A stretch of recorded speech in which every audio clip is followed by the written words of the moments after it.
Hey, I am live and chances are nobody's listening because everything sucks, including my ability to market. Now, but tonight, I'm going to talk about dating, but not really my perspective, more so my thoughts on an article written by a female bartender. Mind you, I love going to bars. I think they're a great place to meet people, and it's one of the places where it's still considered socially acceptable to approach women.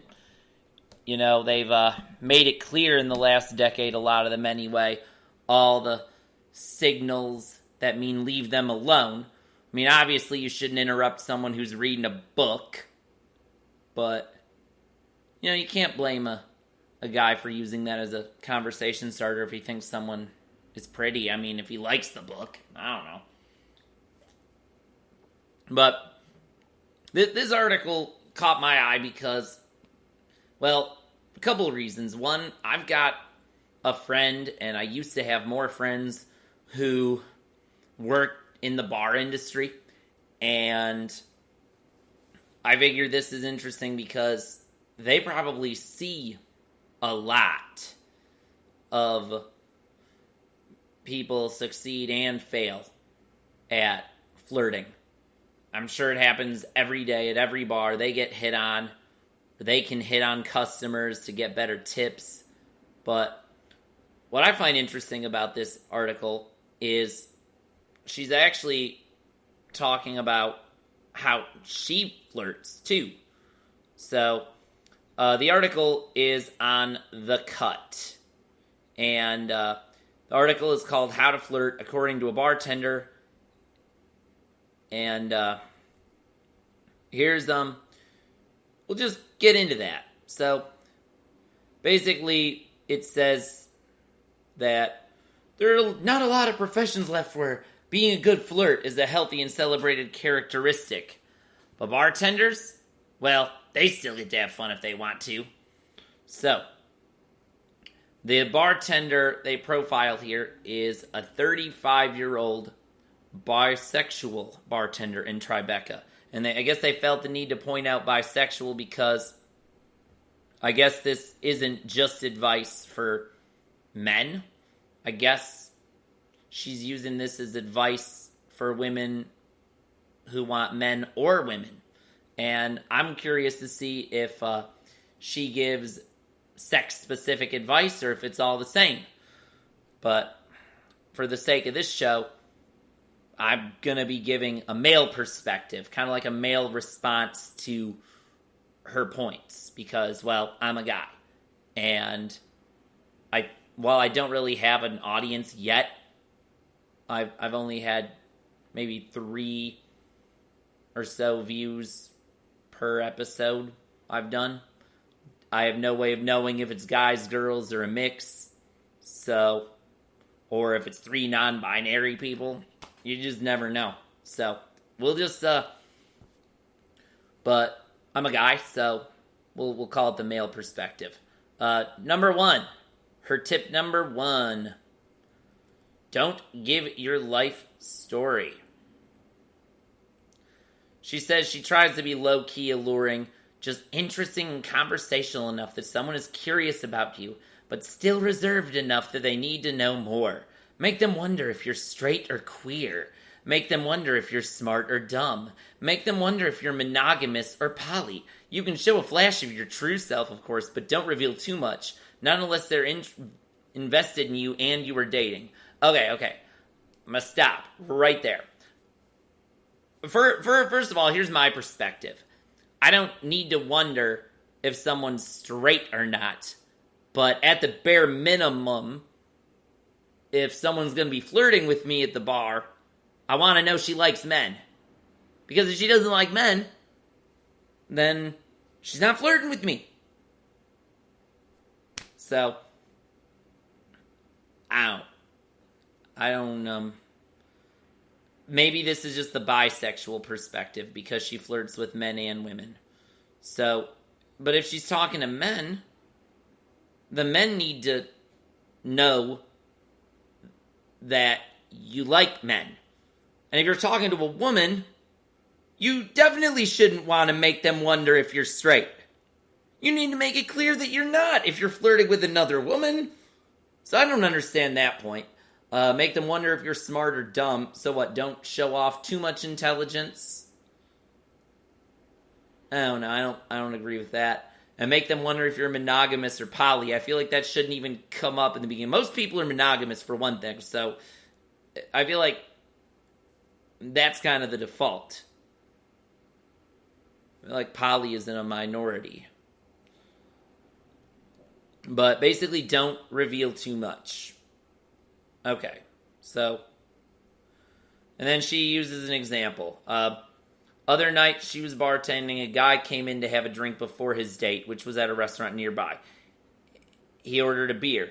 And she said, "Let me guess, you have a first date tonight." She just knew. Anyway, he unloaded all this shit about the perils of online dating. Well, okay, but at least he got a date. But they laughed, commiserated a little, just enough that he knew I was single and available-ish.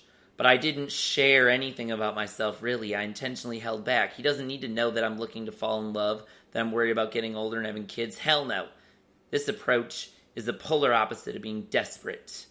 Who knows what happened on his date? But he followed me on Insta later that night and has since asked me to dinner. Boom. Okay, so you basically had no shame. The guy came in there looking to order a drink and just wanted to take the edge off. And you, the bartender in the business of making money, used your job as a chance to pick up a guy that had a date that night with another woman. Well, to be fair, it was a first date. So it's not like he was in a relationship. I mean, single is single. So I'm not going to, call you a bad person for it, but I find it kind of, it sounds to me like this is very honest in the sense that she probably said some stuff to kind of validate his thoughts about the perils of online dating, thinking, okay, we have an in-person connection. Me, if I meet a bartender that's being friendly with me, though, this is just a little aside that I think is applicable to this whole article. I've been taught that service employees are like this, are nice to you and maybe even flirty with you just to get better tips. So I would be skeptical of you.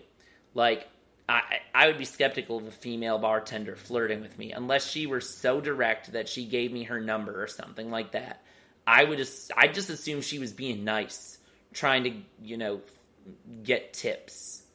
So, but a lot of guys don't think that way, so maybe she's catering to a guy that doesn't think that far ahead. But I don't know. I don't want to be that guy. When I was 19, mind you, I'm 30 now. When I was 19, I used to give hot servers better tips than unattractive ones. Because I was a simp. I was stupid. That's like if someone was hot enough, and I don't know what I thought would happen. I don't know if I thought that if I tipped someone well enough, she'd think, oh, he's so generous, he's so nice, let me give him my number. I don't know what was going through my head, but I think I would just do it. I didn't know I did it, but I think my friends called me out for it before. I don't know. But, okay, so, but it's interesting, but it seems to me like for someone else who's worried about getting older and not having kids, someone to look to fall in love, she doesn't seem to be doing too well in the dating market. Earlier in here, let me go back to before the top two. She says that flirting is the life skill she was born with, so why not convert that into a job that pays well and sometimes results in mind-blowing sex with the exact person I plan to seduce and sleep with? And she estimates that she goes on about 1 date a month with a customer. Okay, so she's giving tips because she's like this master of flirting, I guess. And she averages 1 date a month with a customer, yet deep down she wants to fall in love and get older and not having kids. Well, going on 1 date every month with a customer, does she think that one of these is going to result in falling in love? Like, I don't know. Like, find that interesting. I guess she's just trying to have mind-blowing sex along the way, but she's 35, which, 35 is not old. That's only 5 years older than me. I date a 35-year-old, but I also don't want kids. She wants to have kids, and she's getting close, depending on her situation. She's getting close to not being capable of getting pregnant, so I don't know. She might want to think about more long-term guys rather than just,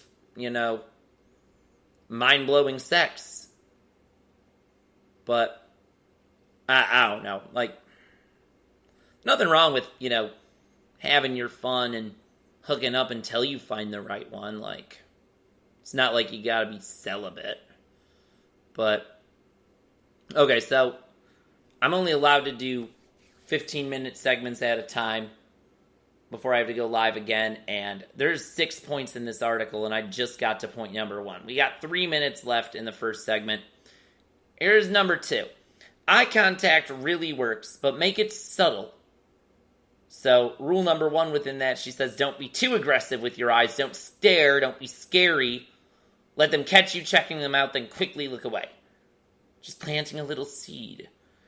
And if you're chatting, remember that your eyes are a reflection of your inner life. So if you're truly engaged, it will show in your eyes.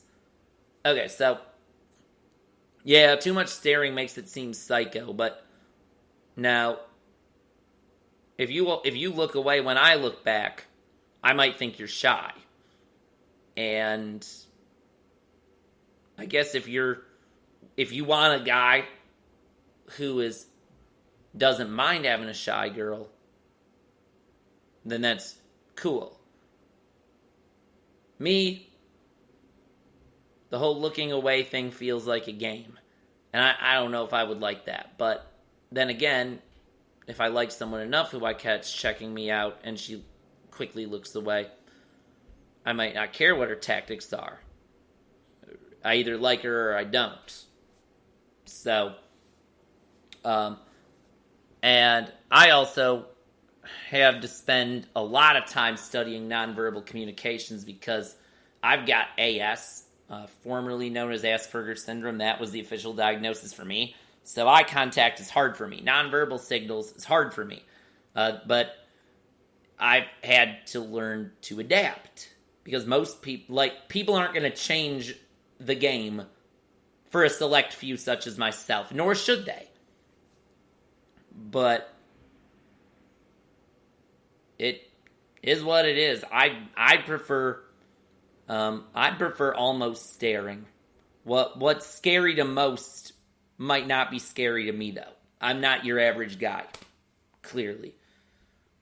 I could be out at a bar tonight, but everything's so damn expensive. I'd rather just come in here and try to make some ad money.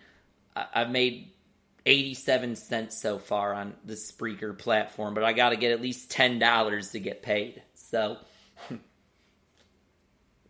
if you like what you see, no, I'm not going to ask you guys for donations. I'm just getting started. I haven't really invested enough yet for that. But coming up, what I will ask you to do is, if you're enjoying this, stick around, and I'll keep this article going, and we're going to hear more about what she has to say. And then later on, I'm going to go to the Reddit forums and figure out who the asshole is and who isn't in their forum. Am I the asshole? So stick around for that, too. I'll be back.